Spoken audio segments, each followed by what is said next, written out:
Having spent a lifetime bringing other people's stories to the world, it's time to turn the lens on Mac projectionists Phil Fawke and John Brockington, who will be winding up the film take for the final time this Sunday. Phil first started working in a noisy, cramped projection room at the Regal Theatre in 1940, aged just 14. It was another world back then.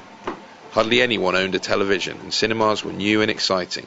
Movie houses played everything from news footage to black and white cartoons.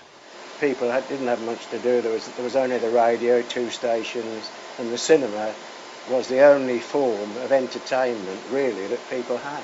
We thought it was good, and we played to full houses, and we thought we was doing something good, and we were really, I suppose. John, who is now 67, first stepped into the projection room 53 years ago at the tender age of just 14.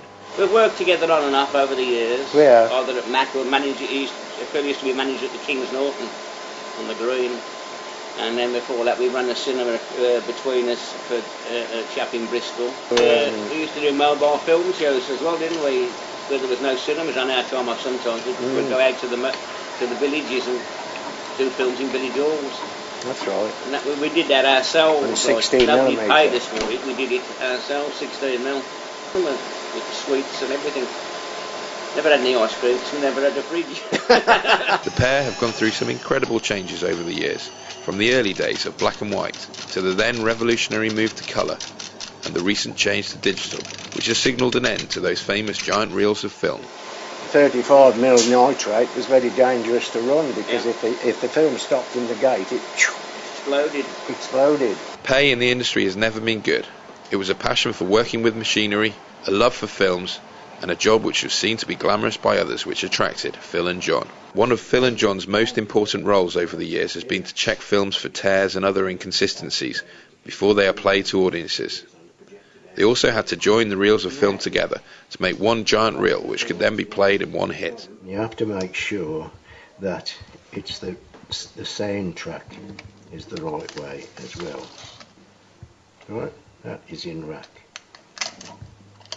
This yellow here is to enable us when we're plating it off again to find the joint. An old way we used to do is that sticks, the shiny side is outwards and the inside sticks. After a hard day's work, Phil and John took a well-earned break in the cinema. I would say the highlight of my career would be going to Christmas Island, which was just a desert island, creating a cinema out of driftwood and various bits and pieces, building the projector up out of boxes and showing films to 1,000 troops who had nothing else to do. Well, I suppose we did 2 things in mind, and that was opening 2 cinemas up virtually near this one, and the Warwick take-off screen in 1964, and that was nice to open a cinema from scratch. Oh well, John. Oh well, it's 20 years have passed. 20 years have passed, yes. We look forward to the next 20 years. Yeah, we will. You can. I'm not so sure about myself.